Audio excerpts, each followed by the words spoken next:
اعوذ باللہ من الشیطان الرجیم بسم اللہ الرحمن الرحیم الف لام میم ذالک الکتاب لا ریب فیہ صدق اللہ العظیم۔ الف لام میم حروف مقطعات ہیں جن کے بارے میں عرض کر چکا ہوں۔ ذالک الکتاب لا ریب فیہ، یہ وہ کتاب ہے اس میں کوئی شک نہیں۔ الکتاب اس لیے کہا گیا ہے کہ قرآن مجید کی پیشین گوئیاں اور خوشخبریاں سابقہ کتابوں میں موجود تھیں، اور چونکہ اس سورہ مبارکہ میں اصل خطاب کا رخ جو ہے وہ ہے سابقہ امت مسلمہ کی طرف، تو ذالک کتاب نہیں کہا گیا، ذالک کتاب لا ریب فیہ نہیں، ذالک الکتاب یہ وہ کتاب ہے، کتاب موعود ہے جس کی پیشین گوئیاں تورات اور انجیل میں موجود تھی۔ لا ریب فیہ اس میں کوئی شک نہیں، حرف اورا ریب نئے، تبدیل نئے، یہی الفاظ آئے ہیں سورہ سجدہ کے شروع میں بھی، الف لام میم تنزیل الکتاب لا ریب فیہ رب العالمین، لا ریب فیہ من رب العالمین، فیہ ھدی للمتقین۔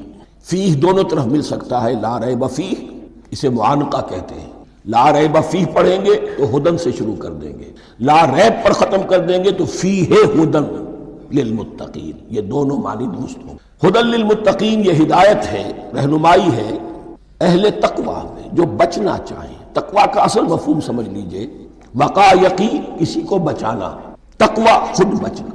جن لوگوں کے اندر فطرت سلیمہ ہوتی ہے، ان میں اخلاقی حس موجود ہوتی ہے، وہ بری چیز سے بچنا چاہتے ہیں، بھلی کو حاصل کرنا چاہتے ہیں، وہ لوگ ہیں کہ جو گویا کہ اس قرآن کا اصل مخاطب ہے، وہی اس سے استفادہ کر سکتے۔ الذین یؤمنون بالغیب، اب ان کے کچھ اوصاف، یہ اصل میں بہت زیادہ واضح ہوتا ہے تعویل خاص کے اعتبار سے کہ دیکھ لو درخت کو اپنے پھل سے پہچانتے ہیں، اس قرآن کے پھل موجود ہیں نا، یہ ابو بکر اور عمر اور عثمان اور علی کون ہیں؟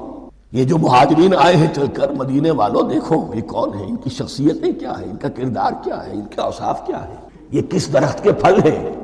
یہ اس بینہ کے پھل ہیں، یہ اس ذکرہ کے پھل ہیں۔ بینہ رسول من اللہ یتلو صحفا مطہرۃ فیہا کتب قیمہ، یہ اس شجرہ مبارکہ کے پھل ہیں، دیکھ لو ان کے کیا شب و روز ہے۔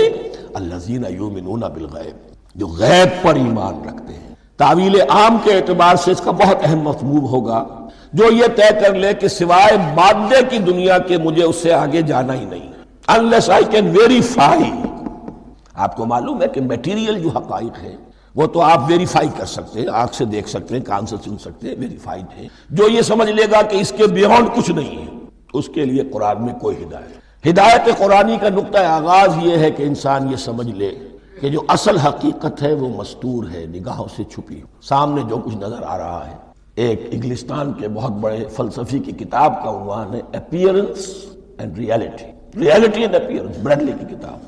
اپیئرنس جو کچھ نظر آ رہا ہے یہ حقیقت نہیں، حقیقت اس کے پیچھے۔ اور کنفیوشس کا ایک جملہ ہے جو بہت بڑا حکیم اور فلسفی تھا، چین کا بہت بڑا حکیم اور فلسفی، اور ہو سکتا ہے کہ نبی ہو، واللہ عالم، ہم کہہ نہیں سکتے۔ اس کی تعلیم بڑی اخلاقی تعلیم، اور اس کا جملہ سنیے، یہ یؤمنون بالغیب کی اس سے زیادہ صحیح تشریح ممکن نہیں ہے۔ There are certain things, there's nothing more real than what cannot be seen, and there's nothing more certain than what cannot be heard۔ وہ حقائق جو آنکھوں سے نہیں دیکھے جا سکتے اور کانوں سے نہیں سنے جا سکتے، ان سے زیادہ یقینی اور واقعی حقائق اور کوئی نہیں۔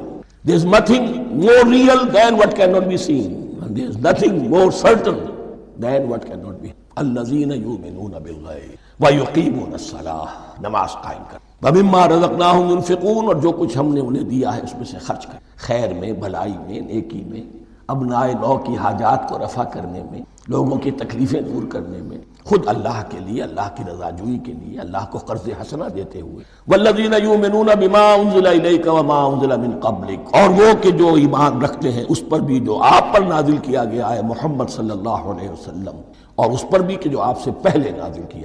یہ بہت اہم الفاظ ہیں، اس لیے کہ عام طور پر آج کل ہمارے ہاں یہ خیال پھیلا ہوا ہے کہ یہ تورات اور انجیل کے پڑھنے کا کوئی فائدہ نہیں، کوئی ضرورت نہیں۔ کوئی ضرورت نہیں کی حد تک تو شاید بات صحیح ہو، لیکن کوئی فائدہ نہیں، یہ بالکل غلط ہے۔ یہ ابتدا ہے قرآن کی، اور کس قدر اہتمام کے ساتھ کہا جا رہا ہے۔ ایمان صرف قرآن پر نہیں، اس پر بھی کہ جو اس سے پہلے نازل کیا گیا۔ اور سورہ نساء کی آیت، اور سورہ نساء نازل ہوئی ہے کہیں جا کر سن 6 ہجری میں، یا ایھا الذین آمنوا آمنوا باللہ ورسولہ والکتاب الذی نزل علی رسولہ والکتاب الذی انزل من قبل. تو اس سے ایمان جو ہے تورات پر اور انجیل پر اور زبور پر اور صحف ابراہیم پر اجمالی ایمان کی جو اہمیت ہے اس کو اچھی طرح سمجھے. البتہ یہ ہے کہ چونکہ ہم سمجھتے ہیں اور جانتے ہیں کہ ان کتابوں میں تحریف ہو گئی، لہذا ان کتابوں کی کوئی شے قرآن پر حجت نہیں ہوگی. جو چیز قرآن سے ٹکرائے گی ہم اس کو رد کر دیں گے.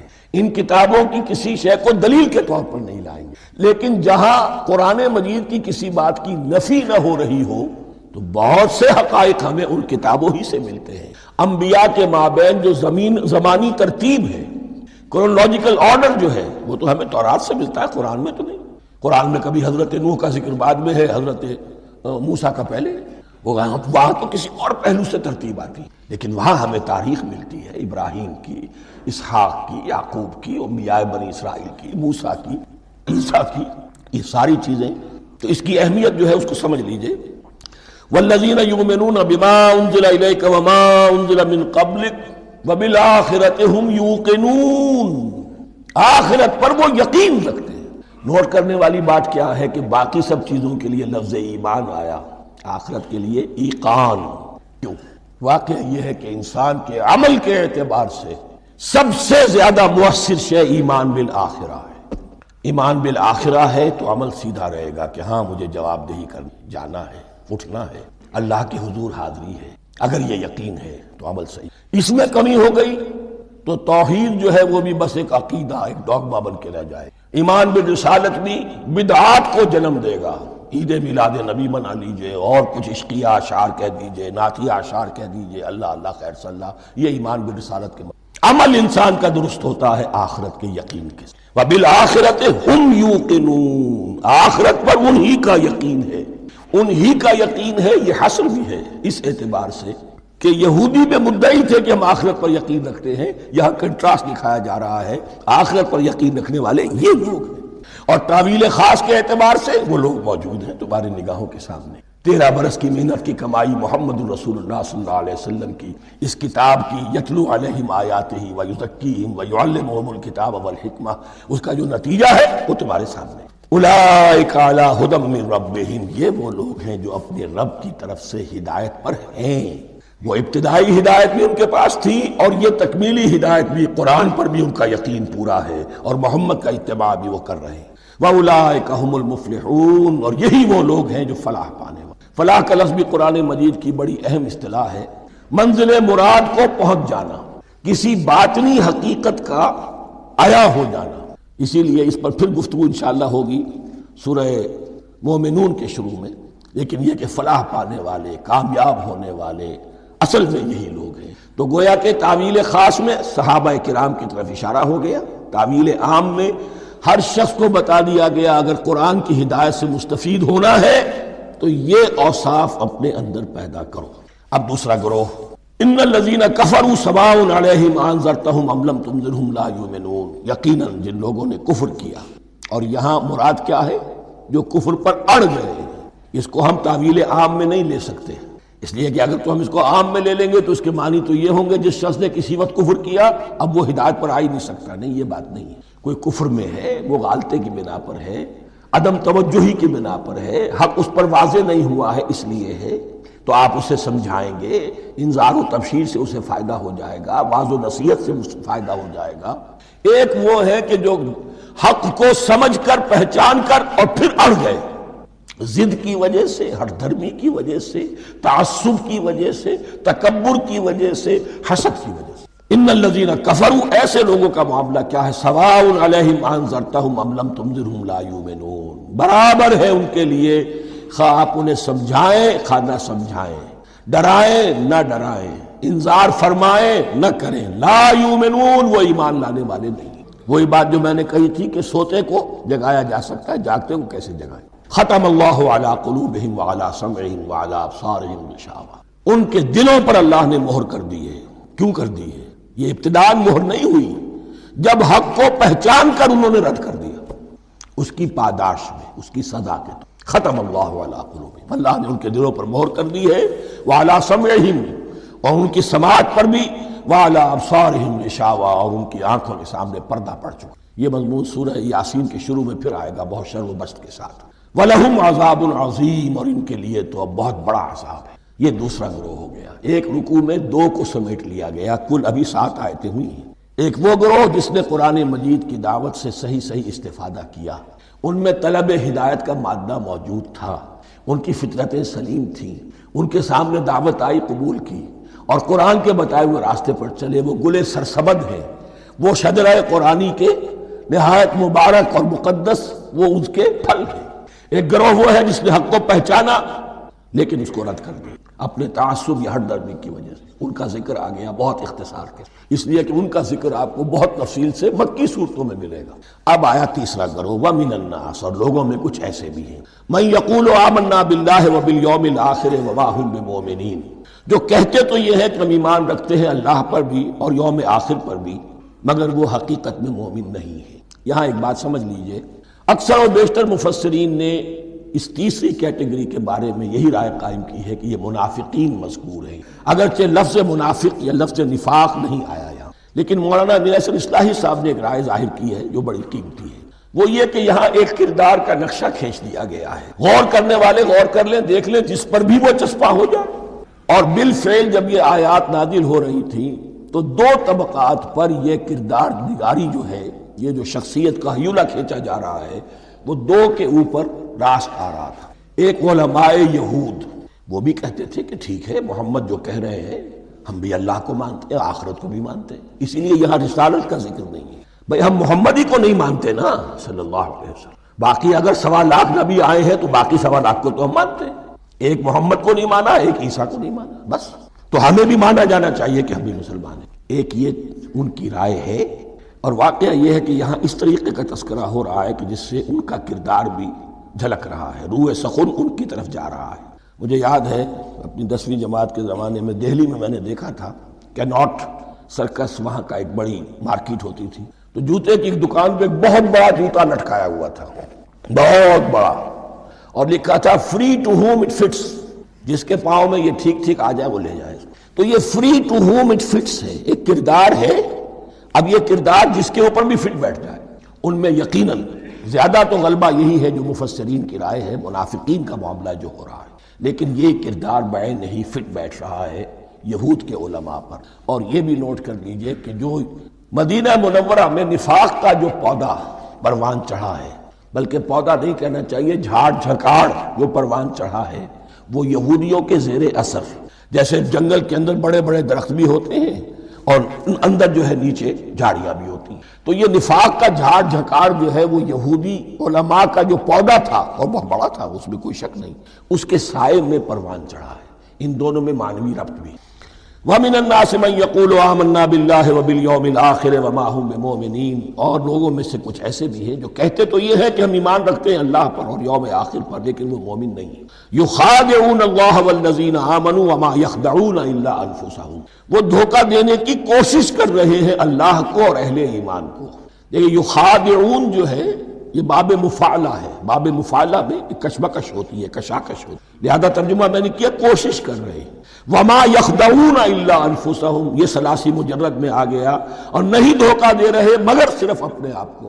یہ یقینی ہے اپنے آپ کو تو دھوکہ دے رہے ہو، لیکن یہ کہ اللہ اور اس کے رسول کو اور اللہ اور اہل ایمان کو دھوکہ نہیں دے سکتے۔ سورہ نساء کی آیت نمبر 142 میں یہ کھل کر منافقین کے بارے میں یہی الفاظ آئے ہیں، ان المنافقین یخادعون اللہ وہو خادعہم، یقیناً منافقین جو ہے وہ اللہ کو دھوکہ دینے کی کوشش کر رہے ہیں اور اللہ انہیں دھوکہ دے رہا ہے۔ وما یشعرون، انہیں اس کا شعور نہیں ہے۔ یہ بہت اچھی طرح نوٹ کر لیں، منافقین کی بھی اکثریت وہ تھی جنہیں اپنے نفاق کا شعور نہیں تھا، وہ اپنے تئیں سمجھتے تھے اپنے آپ کو مسلمان، وہ کہتے تھے یہ بے وقوف لوگ ہیں، محمد رسول اللہ کے بارے میں کہتے تھے یہ خام خواہ جو ہے انہوں نے لڑائی بھڑائی مول لے لی ہے اہل مکہ کے ساتھ، کیا ضرورت ہے، امن کے ساتھ جو ہے بات کرنی چاہیے۔ وہ سمجھتے تھے کہ ہم خیر خواہ ہیں، ہم بھلی بات کہہ رہے ہیں، یہ بیوقوف لوگ ہیں، دیکھتے نہیں کہ کس سے ٹکرا رہے ہیں، ہاتھ میں اسلحہ نہیں ہے اور لڑائی کے لیے جا رہے ہیں، تو بے وقوف تو یہ ہے۔ لیکن وہ سمجھتے تھے کہ ہم تو بڑے مخلص ہیں، ہم مصلح ہیں، تو ما یشعرون بہت ضروری ہے۔ بعض لوگ منافق ایسے بھی تھے کہ جو اسلام میں داخل ہی ہوتے تھے دھوکہ دینے کی خاطر، اور ان پہ پہلے دن سے واضح ہوتا تھا کہ ہم مسلمان نہیں ہیں، ہم نے اسلام کا لبادہ اوڑھا ہے صرف دھوکے کے لیے۔ اس کا ایک ذکر سورہ آل عمران میں آئے گا، لیکن اکثر و بیشتر منافقین دوسری طرح کے تھے جنہیں اپنے نفاق کا شعور حاصل نہیں تھا۔ فی قلوبہم مرض، ان کے دلوں میں ایک روگ ہے، بیماری ہے۔ یہ روگ اور بیماری کیا ہے؟ ایک لفظ میں اس کو تعبیر کیا جائے، کردار کی کمزوری، ویکنس آف کیریکٹر۔ ایک شخص وہ ہوتا ہے کہ جو سمجھتا ہے یہ حق ہے، ہر چہ بعد آباد، اب جو ہو سو ہو۔ ایک حق کو حق پہچان کر رد کر دیتا ہے، وہ کافر ہو گیا۔ ایک حق کو حق پہچان کر آیا تو صحیح، لیکن ویکنس آف کیریکٹر کی وجہ سے قوت ارادی کمزور ہے۔ آخرت بھی چاہتے ہیں، دنیا کو بھی ہاتھ سے دینے کو تیار نہیں، یہاں کا بھی کوئی نقصان نہ ہو اور آخرت کا بھی سارا بھلا ہمیں مل جائے۔ یہ وہ لوگ ہیں درحقیقت کہ اس کو کہا روگ۔ فی قلوبہم مرض فزادہم اللہ مرضا، تو اللہ نے ان کے مرض میں اضافہ کر دیا۔ یہ اللہ کی سنت ہے، آپ حق پر چلنا چاہیں حق کا راستہ آپ کے لیے آسان کر، آپ برائی کی طرف جانا چاہیں بڑی سے بڑی برائی آپ کے لیے ہلکی ہوتی چلی جائے، کوئی خاص بات ہی نہیں، چلو یہ بھی کر گزرو، جب یہ کر لیا تو یہ بھی کر گزرو۔ اور اگر آپ بین لٹکنا چاہیں تو اللہ اسی پہ چھوڑ دینا، ٹھیک ہے آپ سمجھتے ہیں ہم کامیاب ہو رہے ہیں، ہم نے مسلمانوں کو بھی دھوکہ دے لیا، وہ ہمیں مسلمان سمجھتے ہیں، اور یہودیوں کو بھی دھوکہ دے لیا، وہ سمجھتے ہیں کہ ہم ان کے ساتھی ہیں، تو سمجھا کامیاب ہو رہے ہیں۔ حقیقت میں فی قلوبہم مرض فزادہم اللہ مرضا ولہم عذاب علیم بما کانوا یکذبون، اور ان کے لیے تو دردناک عذاب ہے۔ عذاب عظیم کا لفظ آیا تھا اوپر کفار کے لیے، وَلَهُمْ عَذَابٌ عَظِيمٌ، 7ویں آیت ختم ہوئی، اور عذاب علیم کا لفظ آیا یہاں، ان کے لیے دردناک المناک عذاب ہے، بما کانوا یکذبون، بسبب اس جھوٹ کے جو وہ بول رہے ہیں۔ وَإِذَا قِيلَ لَهُمْ لَا تُفْسِدُوا فِي الْأَرْضِ، اور جب ان سے کہا جاتا تھا مت فساد کرو زمین میں۔ مراد کیا ہے اس سے؟ کہ جب محمد کو مان لیا کہ اللہ کے رسول ہیں، اب ٹھیک ٹھیک پیروی کرو، ان کے پیچھے چلو، ان کا حکم ہے تو جنگ کے لیے نکلو، ان کی طرف سے تقاضا آتا ہے مال پیش کرو، اور اگر تم اس سے کتراتے ہو تو فساد مچا رہے ہیں، جماعتی زندگی کے اندر فتنہ اور فساد پیدا کر رہے ہیں۔ وَإِذَا قِيلَ لَهُمْ لَا تُفْسِدُوا فِي الْأَرْضِ قَالُوا إِنَّمَا نَحْنُ مُصْلِحُونَ، وہ کہتے تھے نہیں ہم تو صلح کرانے والے ہیں، اصلاح کرنے والے، ہم چاہتے ہیں لڑنا بھیڑنا کوئی اچھی بات نہیں ہے، ٹکراؤ تصادم یہ کوئی اچھے کام تھوڑا ہی ہے، بس ٹھنڈے ٹھنڈے دعوت دیتے رہو، جو چاہے قبول کر لے جو چاہے رد کر دے، خام خواہ یہ ٹکرانا اور یہ جنگ کرنا اور اللہ کے دین کو غالب کرنے کے لیے یہ قربانی دو اور یہ مصیبت جھیلو اور یہ مشقت برداشت کرو اور یہ چیز چھوڑو اور یہ ترک کرو، یہ کاہے کے لیے؟ وَإِذَا قِيلَ لَهُمْ لَا تُفْسِدُوا فِي الْأَرْضِ قَالُوا إِنَّمَا نَحْنُ مُصْلِحُونَ أَلَا إِنَّهُمْ هُمُ الْمُفْسِدُونَ وَلَٰكِن لَّا يَشْعُرُونَ، آگاہ ہو جاؤ کہ وہی ہے مفسد، فساد پھیلانے والے، اس لیے کہ محمد رسول اللہ کی دعوت ہے زمین میں اصلاح کے لیے، اس اصلاح کے لیے کچھ آپریشن کرنا پڑے گا۔ مریض اس درجے کو پہنچ چکا ہے کہ آپریشن کے بغیر اس کی شفا نہیں ہوگی، اب اگر تم اس کے راستے میں رکاوٹ بنتے ہو تو در حقیقت تم فساد مچا رہے ہو، لیکن تمہیں اس کا شعور۔ الا انہم ہم المفسدون ولکن لا یشعرون، پھر دیکھیے نوٹ کیجئے، شعور نہیں ہے، شعوری نفاق اور شے ہے، غیر شعوری نفاق ہے کہ جس کا یہ سارا تذکرہ۔ وَإِذَا قِيلَ لَهُمْ آمِنُوا كَمَا آمَنَ النَّاسُ، اور جب ان سے کہا جاتا ہے ایمان لاؤ جیسے دوسرے لوگ ایمان لائے، آخر دیکھو دوسرے یہ اہل ایمان ہیں، جب بلاوا آتا ہے فوراً لبیک حاضر ہوتے، جو بھی ہو، یہ تم جو ہے آخر تم نے اور روش اختیار کی۔ وَإِذَا قِيلَ لَهُمْ آمِنُوا كَمَا آمَنَ النَّاسُ قَالُوا أَنُؤْمِنُ كَمَا آمَنَ السُّفَهَاءُ، وہ کہتے ہیں کہ کیا ہم ایمان لائے جیسے یہ بے وقوف لوگ ایمان لائے، انہیں تو اپنے نفع کی فکر، نہ نقصان کی فکر، نہ خطرات کا کوئی خیال، نہ اندیشوں کا کوئی گمان، جان جائے مال جائے، اولاد کو چھوڑ دیں، گھر بار چھوڑ کے آ گئے ہیں، ان سے بڑے بے وقوف کون ہوں گے؟ بال بچے چھوڑ آئے ہیں کفار مکہ کے رحم و کرم پر، سرداران قریش جو چاہے ان کے ساتھ کریں، تو یہ تو بے وقوف لوگ ہیں۔ آج کل آپ کہتے ہیں ایسے ہی لوگوں کو فینیٹکس ہیں، یہ فینیٹکس ہیں، دیکھ بھال کر چلنا چاہیے، دائیں بائیں دیکھ کر چلنا چاہیے، نفع نقصان کا خیال کر کے چلنا چاہیے، چاہے حق ہے ٹھیک ہے، لیکن بہرحال اپنی مصلحتوں کو بھی اور اپنے اہل و عیال کی مصلحتوں کو بھی دیکھنا چاہیے۔ یہ لوگ تو معلوم ہوتا ہے کہ بالکل دیوانے ہو گئے، فینیٹکس ہو گئے۔ وَإِذَا قِيلَ لَهُمْ آمِنُوا كَمَا آمَنَ النَّاسُ قَالُوا أَنُؤْمِنُ كَمَا آمَنَ السُّفَهَاءُ أَلَا إِنَّهُمْ هُمُ السُّفَهَاءُ وَلَٰكِن لَّا يَعْلَمُونَ، آگاہ ہو جاؤ کہ وہی بے وقوف ہیں لیکن انہیں علم نہیں ہے۔ وہ صادق الایمان جو ایمان کی ہر تقاضے کو پورا کرنے کے لیے ہر وقت حاضر ہے، ان سے بڑا عقل مند کوئی نہیں، ان سے بڑا سمجھدار کوئی، انہوں نے یہ جان لیا ہے کہ اصل زندگی آخرت کی یہ نہیں ہے، یہ تو عارضی ہے، کل نہیں آج ختم ہو جائے، آج نہیں ابھی ختم ہو جائے، کیا فرق پڑے گا؟ جانا تو ہے، اب نہیں تو کل، کل نہیں تو پرسوں، جانا تو ہے، تو عقل تو ان کے اندر ہے۔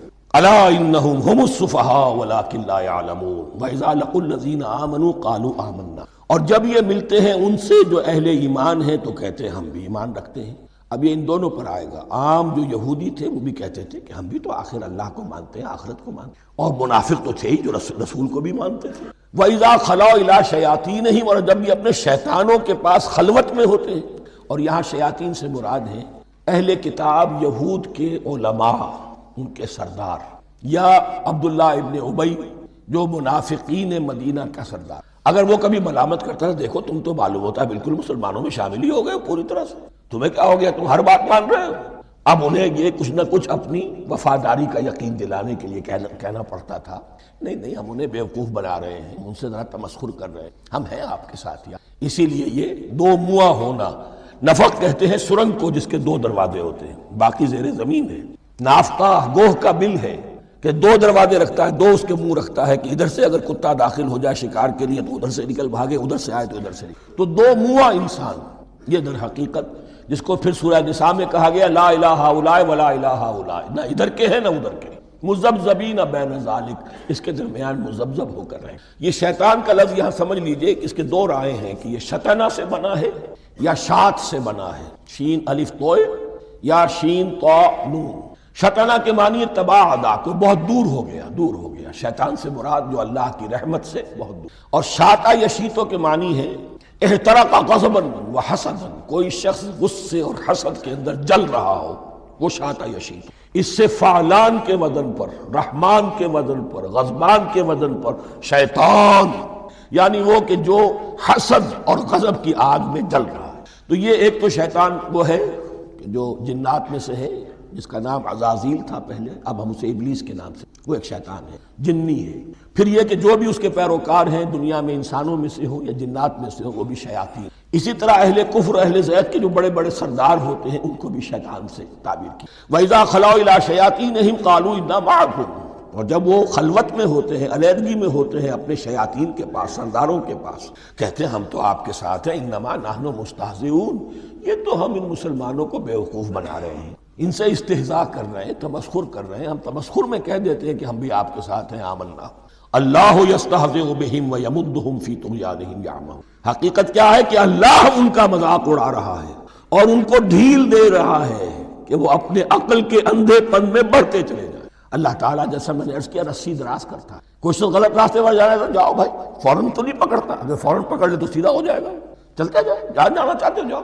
تو ان کو بھی رسی دراز کر رہا ہے اللہ، لیکن یہ کہ اللہ یستہزئ بہم، یہ سمجھتے ہیں کہ مسلمانوں کا مذاق اڑا رہے ہیں، اصل میں مذاق ان کا اڑ رہا ہے اللہ کے نزدیک۔ وَيَمُدُّهُمْ فِي طُغْيَانِهِمْ يَعْمَهُونَ، اب یہاں ذرا نوٹ کر لیجئے، یہ دو لفظ آئیں گے، عین میم اور ہا، عمہ ہے کے ساتھ، ایک ہے عین میم اور یا عمد، تو عین اور میم تو مشترک ہے یا آخر میں فرق ہوگا، عین میم اور ہا ہوگا، اس کے معنی عقل کا اندھا، دل کا اندھا، آنکھیں تو ہے لیکن دل کا اندھا ہے، عقل کا، اور عین میم یا جو آنکھوں کا اندھا ہو، عمیٌ اندھے، اعمیٰ اندھا۔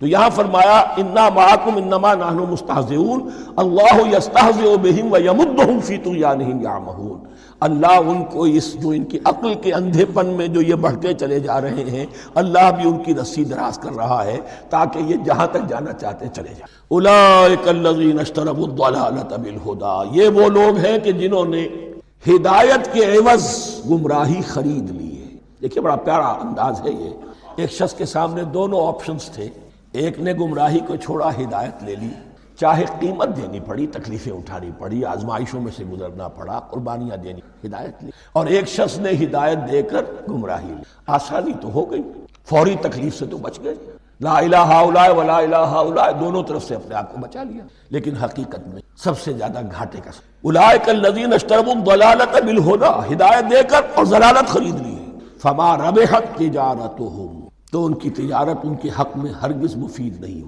اب یہاں بھی دیکھیے را با اور ہے ہا، ربحا، اس کے معنی نفع، صحیح نفع، جائز نفع، را با اور وا ربا، وہ سود، وہ بھی اضافہ ہے، وہ بھی بڑھوتری ہے، لیکن وہ حرام ہے۔ ایک ہے تجارت کے اندر جو نفع ہو جائے وہ ربح ہے، را با اور ہا یہ نفع ہے جو جائز نفع ہے، را با اور وا ربا یہ کیا ہے؟ یہ سود ہے، یہ حرام۔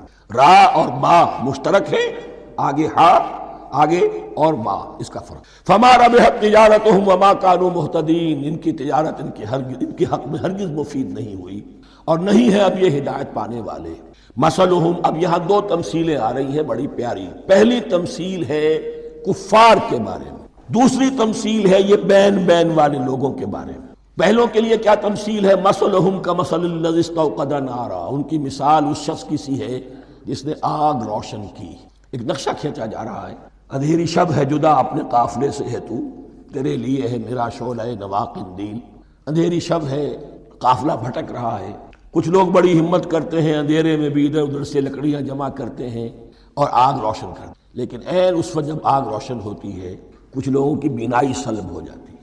پہلے وہ اندھیرے میں اس لیے تھے کہ روشنی نہیں تھی، اب وہ اندھیرے کے اندھیرے میں رہ گئے کہ روشنی تو خارج میں آ گئی، اپنی اندر کی روشنی گل ہو، بشارت سلب ہو. یہ مثال ہے ان کفار کی کہ حضور کی آمد سے پہلے سب بھٹک رہے تھے، کوئی حقیقت واضح نہیں تھی، قافلہ انسانیت بھٹک رہا تھا اندھیری شب میں. محمد الرسول اللہ آئے، انہوں نے آگ روشن کر، اب راستہ کھل گیا، ہدایت واضح ہو گئی.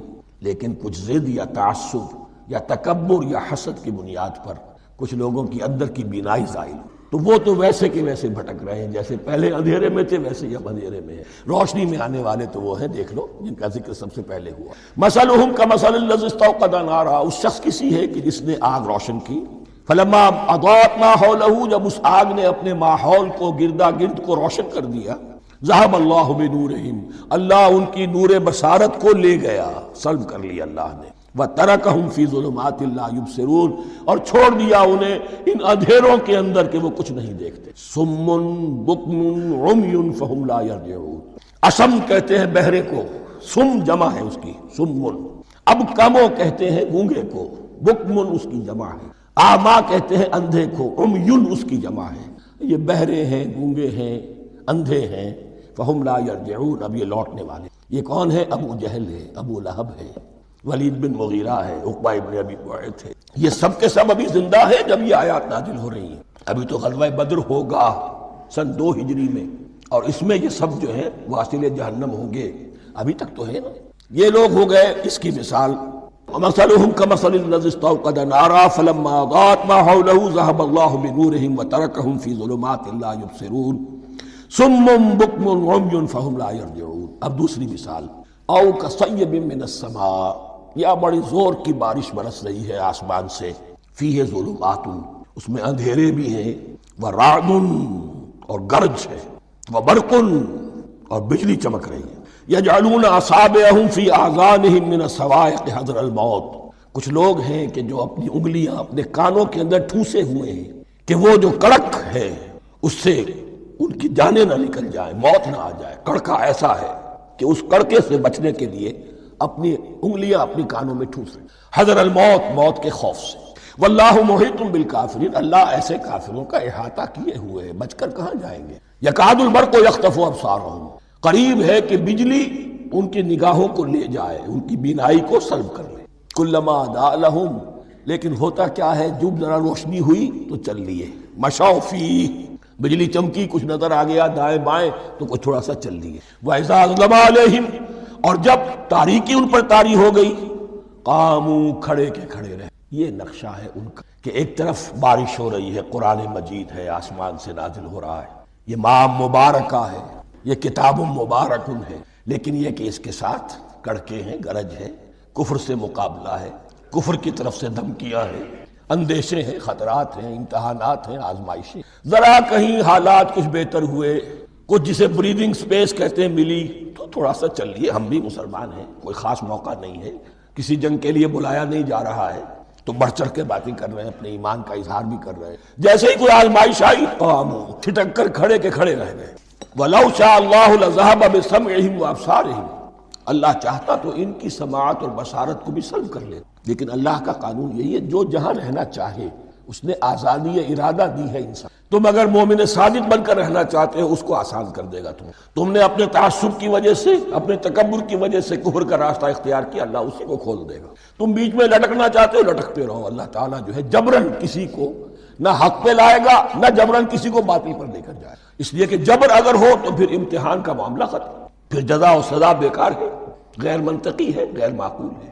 ان اللہ علی کل شیء قدیر، یقیناً اللہ تعالیٰ ہر چیز پر قادر۔ یہ دو رکوع اس اعتبار سے کہ انسانی شخصیتوں کا سمجھنا، اور جیسا کہ میں نے عرض کیا تعویل عام ذہن میں رکھیے، جب بھی کبھی کوئی دعوت حق اٹھے گی اگر وہ واقعتاً کل کے کل حق کی دعوت ہے اور اس میں انقلابی رنگ ہے کہ باطل سے پنجہ آزمائی کرنی ہے، باطل کو نیچا دکھانا ہے، حق کا غلبہ کرنا ہے، تو یہ تین قسم کے افراد لازماً ہمیشہ وجود میں آ جائیں گے۔ ان کو پہچاننا، ان کے کردار کی جو اصل جو اس کے پیچھے پس منظر ہے اس کو جاننا بہت ضروری ہے۔ اب جو تیسرا رکوع آ رہا ہے سورہ بقرہ کا، اس میں قرآن کی دعوت کا خلاصہ ہے۔ قرآن کیا ماننے کی دعوت دیتا ہے، اس کی پکار کیا ہے۔ جیسا کہ میں عرض کر چکا ہوں، 2/3 قرآن پہلے نازل ہو چکا ہے، پس منظر میں ہے۔ ہمارے لیے اس ترتیب مصحف کے اعتبار سے وہ قرآن بعد میں آئے گا، ترتیب نزول کے اعتبار سے وہ پس منظر میں موجود ہے، لیکن چونکہ یہاں پر مصحف کے اندر یہاں سے آغاز کیا جا رہا ہے، لہذا اس کا خلاصہ جو ہے لب لباب یہ ایک رکوع میں، اور قرآن کے فلسفے کا اور اس کے بعض نہایت ہی اہم جو موضوعات ہیں اور مسائل ہیں ان کا ذکر پھر چوتھے رکوع۔ ابھی ہم تیسرا رکوع پڑھ رہے ہیں۔ یا ایھا الناس اعبدوا ربکم الذی خلقکم والذین من قبلکم لعلکم تتقون، اے لوگو بندگی اختیار کرو اپنے اس رب کی، اپنے اس مالک کی جس نے تمہیں پیدا کیا، اور نہ صرف تم کو پیدا کیا، تم سے پہلے جتنے لوگ گزرے انہیں بھی پیدا کیا تاکہ تم بچ سکو۔ یہ قرآن کی دعوت کا خلاصہ ہے، اور یہ نوٹ کر لیجئے یہ تمام انبیاء اور رسل کی دعوت یہی تھی۔ ہم جب پڑھیں گے سورہ اعراف پڑھیں گے، سورہ شعراء پڑھیں گے، ایک ایک کا نام لے کر ان اعبدوا اللہ واطیعون، ہر رسول کی دعوت یہ تھی اللہ کی بندگی کرو، میری اطاعت کرو۔ یا قوم اعبدوا اللہ ما لکم من الہ غیرہ، اے میری قوم کے لوگوں اللہ کی بندگی کرو، تمہارا کوئی الہ اور معبود اس کے سوا نہیں ہے۔ پھر حضور قرآن یہی عبادت رب انسان کی تخلیق کی غایت ہے، وما خلقت الجن والانس الا لیعبدون، ہم نے جنوں اور انسانوں کو پیدا ہی صرف اس لیے کیا ہے کہ ہماری بندگی کریں۔ لیکن یہاں ایک فرق بہت بڑا ہے، تمام رسولوں کی دعوت یہی ہے، محمد الرسول اللہ کی بھی یہی ہے، لیکن بڑا فرق کیا ہے؟ باقی تمام رسولوں کی دعوت آپ کو ملے گی یا قوم، اے میری قوم کے لوگوں، یہاں ہے یا ایھا الناس، اے بنی آدم، اے بنی نوع انسان۔ معلوم ہوا کہ تمام رسول حضور سے پہلے صرف اپنی اپنی قوموں کی طرف آئے ہیں، پہلے اور آخری اور کامل رسول ہیں اللہ کے محمد صلی اللہ علیہ وسلم، جن کی دعوت آفاقی ہے۔ یا ایھا الناس، یا قوم نہیں، یا ایھا الناس اعبدوا ربکم الذی خلقکم والذین من قبلکم۔ اس میں دلیل بھی آ گئی کہ عام طور پر لوگ جو ہے غلط راستے پر اس دلیل سے جمے رہتے ہیں کہ ہمارے آباء و اجداد کا راستہ یہی تھا۔ تو بھائی جیسے تم مخلوق ہو ایسے وہ بھی تو مخلوق تھے، جیسے تم خطا کر سکتے ہو وہ بھی تو خطا کر سکتے تھے۔ لہذا یہ نہ دیکھو کہ آباء و اجداد کا راستہ کیا تھا، دیکھو یہ کہ حق کیا ہے، لعلکم تتقون، تاکہ تم بچ جاؤ، دنیا میں افراط و تفریط کے دھکوں سے بچ جاؤ گے، آخرت میں اللہ کے عذاب سے بچ جاؤ گے۔ ان دونوں سے اگر بچنا ہے تو اللہ کی بندگی کی روش اختیار کرو۔ اچھا کس رب کی؟ الذی جعل لکم الارض فراشا والسماء بناء، جس نے تمہارے لیے زمین کو فرش بنا دیا اور آسمان کو چھت بنا دیا۔ وانزل من السماء ماء، اور آسمان سے پانی برسایا، فاخرج بہ من الثمرات رزقا لکم، اور پھر اس پانی کے ذریعے سے زمین سے میووں کی شکل میں، پیداوار کی شکل میں تمہارے لیے رزق اگایا۔ فلا تجعلوا للہ اندادا وانتم تعلمون، تو ہرگز نہ اللہ کا مد مقابل کسی کو ٹھہراؤ جانتے بوجھتے۔ وانتم تعلمون کا ایک مطلب یہ بھی ہے کہ تم بھی مانتے ہو کہ اس کائنات کا خالق اللہ کے سوا کوئی نہیں۔ اہل عرب بھی مانتے تھے، جو ان کے دیوی دیوتا تھے وہ سمجھتے تھے کہ یہ اللہ کے اوتار ہیں یا اللہ کے ہاں بہت یہ پسندیدہ ہیں، اللہ کے محبوب ہیں، اس کے اولیاء ہیں، اس کی بیٹیاں ہیں، لہذا یہ شفاعت کریں گے تو ہمارا بیڑا پار ہو جائے گا، ورنہ خالق وہ مانتے تھے اللہ ایک ہی ہے۔ جب تم یہ مانتے ہو کائنات کا خالق ایک، مدبر ایک، تو اب کسی کو اس کا مد مقابل نہ بناؤ۔ انداد ند کی جمع ہے، لا ضد لہ ولا ند لہ، اللہ کا کوئی مد مقابل نہیں۔ اس میں یہاں تک بات ہے کہ حضور اس درجے، اس توحید کی باریکیوں تک پہنچا کر گئے ہیں اس امت کو کہ کسی صحابی نے ایسے ہی کہہ دیا ما شاء اللہ وما شئت، جو اللہ چاہے اور جو آپ چاہیں۔ حضور نے فوراً ٹوک دیا اجعلتنی للہ ندا، کیا تو نے مجھے اللہ کا بد مقابل بنا دیا ہے؟ اس کائنات میں مشیت صرف ایک کی چل، کسی اور کی مشیت اس کی مشیت کے تابع پوری ہو جائے، لیکن مشیت مطلقہ صرف اس کی ہے۔ یہاں تک کہ حضور سے فرمایا گیا کہ اے نبی آپ کے لیے یہ ممکن نہیں ہے جسے چاہے ہدایت دے دے، انک لا تہدی من احببت ولکن اللہ یہدی من یشاء۔ اگر یہ اختیار میں ہوتا تو ابو طالب دنیا سے بغیر ایمان لائے نہ جاتا۔ فلا تجعلوا للہ اندادا وانتم تعلمون۔ اب ان دو آیتوں میں تو یوں سمجھیے توحید نظری بھی اور توحید عملی بھی۔ توحید عملی کیا ہے؟ بندگی صرف اسی کی ہو۔ اب آیا ہے رسالت کا معاملہ، وَإِن كُنتُمْ فِي رَيْبٍ مِّمَّا نَزَّلْنَا عَلَىٰ عَبْدِنَا۔ اگر تمہیں رسالت محمدی پر شک ہے صلی اللہ علیہ وسلم، اس کے کیا معنی ہے؟ کہ تمہیں اس قرآن کے بارے میں شک ہے جو ہم نے اپنے بندے پر نازل کیا ہے۔ اگر ہے شک فی الواقع، وَإِن كُنتُمْ فِي رَيْبٍ، اگر تمہیں واقعتاً شک ہے مما نزلنا علی عبدنا، اس پر جو ہم نے اپنے بندے پر نازل فرمایا ہے، فاتوا بسورۃ من مثلہ، تو لے آؤ اس جیسی ایک ہی صورت۔ یہ ہم کل پوری تفصیل سے دیکھ چکے ہیں کہ برسبیل تنزل یہاں پہنچے ہیں۔ پہلے دو آیتیں میں نے آپ کو سنائی تھی، اس میں پورے قرآن کی مثال لانے کا چیلنج کیا گیا۔ پھر ایک آیت سنائی جس میں 10 صورتیں ہی لے آؤ۔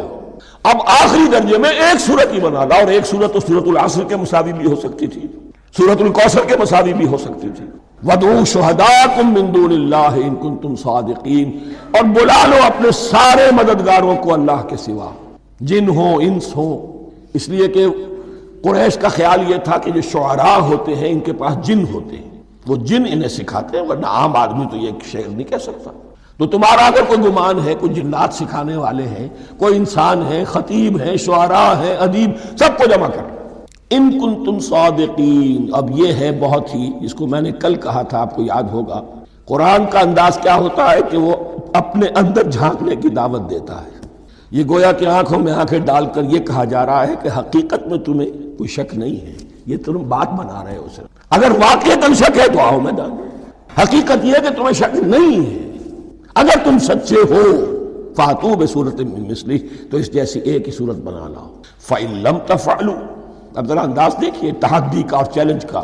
پھر اگر تم یہ نہ کر پاؤ، وَلَن تَفْعَلُوا، اور ہرگز نہیں کر سکو گے، یہ چیلنج کون دے سکتا ہے؟ اللہ کے سوا کوئی نہیں دے۔ یہ انداز کسی کتاب کا نہیں ہے، ذَلِكَ الْكِتَابُ لَا رَيْبَ فِيهِ، یہ کسی کا نہیں ہے۔ فَإِن لَمْ تَفْعَلُوا وَلَن تَفْعَلُوا، پھر اگر تم نہ کر پاؤ اور تم ہرگز نہیں کر پاؤ گے، فَاتَّقُوا النَّارَ الَّتِي وَقُودُهَا النَّاسُ وَالْحِجَارَةُ، تو ڈرو اس آگ سے جس کا ایندھن بنیں گے انسان اور پتھر۔ اعدت للکافرین، کافروں کے لیے تیار کر لی گئی ہے، بھڑکا دی گئی ہے۔ پتھروں کا ذکر خاص طور پر کیوں ہے؟ دو اس کے امکانات ہیں۔ آپ کو معلوم ہے کہ وہ جو پتھر کا کوئلہ ہوتا ہے اس کی آگ بڑی سخت ہوتی تھی، عام جو ہمارا یہ لکڑی کا کوئلہ ہوتا ہے اس کے مقابلے میں۔ اور دوسرے یہ بھی کہ چونکہ انہوں نے جو معبود تراش رکھے تھے وہ پتھر کے ہوتے تھے، تمہارے ساتھ ہی تمہارے ان معبودوں کو بھی جھونکا جائے گا اور وہ بھی جلیں گے، تاکہ تمہاری حسرت کے اندر اضافہ ہو۔ ان سے ہم دعائیں مانگا کرتے تھے، ان کے سامنے ماتھے ٹیکتے تھے، ان کے سامنے ڈنڈوت کرتے تھے، ان کو چڑھاوے چڑھاتے تھے۔ اب یہاں گویا کہ ایمان باللہ توحید، ایمان بالرسالت اور ایمان بالآخرت۔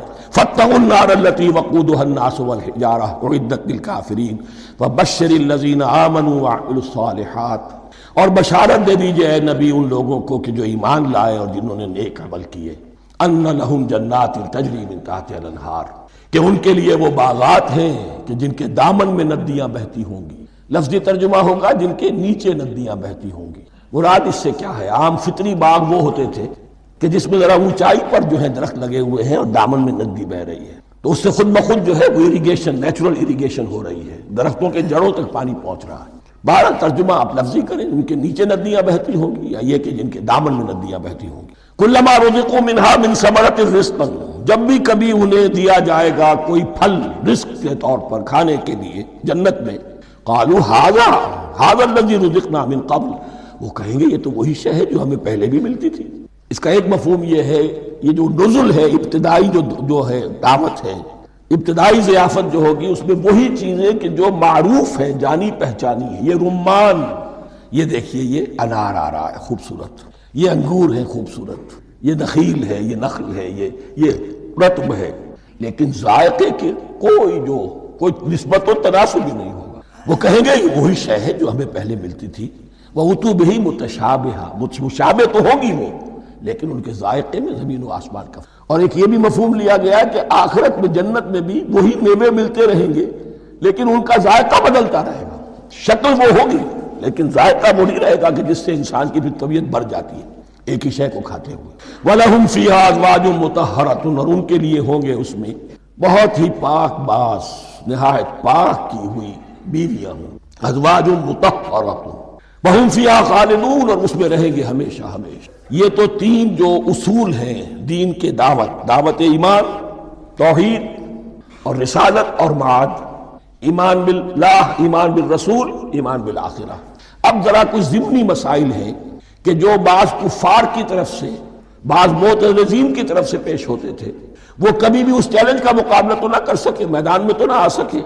یہ بالکل ایسی بات ہے جیسے کسی مصور کی تصویر پر اعتراض کرنے والے تو بہت تھے، جب کہا گیا کہ ذرا یہ لیجئے قلم، اس کو ٹھیک کر دیجئے، یہ برش آپ کے ہاتھ میں دیتا ہوں، اب سب پیچھے ہٹ گئے۔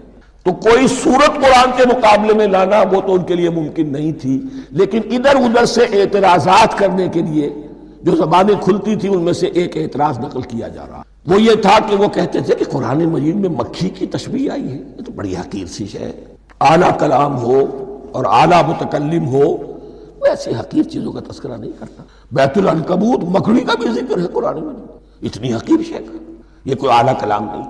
اس کا جواب دیا جا رہا ہے کہ اصل میں کہیں تشبیہ بیان کرنی ہے، تمثیل بیان کرنی ہے تو دیکھنا یہ کہ جس شے کے لیے تشبیہ دی جا رہی ہے اس کی مناسبت والی شے ہو۔ شے کوئی بہت حقیر ہے تو کسی عظمت والی شے سے آخر کیسے تشبیہ دی جائے گی؟ وہ تو کسی حقیر شے سے ہی تشبیہ دی جائے گی تو جو اصل مقصد ہے تشبیہ کا وہ پورا ہوگا۔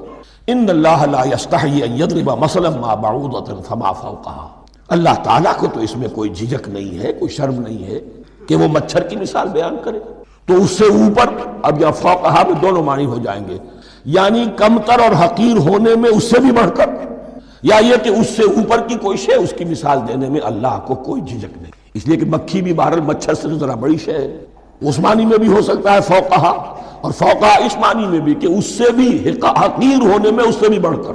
فَأَمَّا الَّذِينَ آمَنُوا فَيَعْلَمُونَ أَنَّهُ الْحَقُّ مِن رَّبِّهِمْ، تو جو لوگ صاحب ایمان ہیں وہ جان لیتے ہیں کہ یہ حق ہے ہمارے رب کی سے۔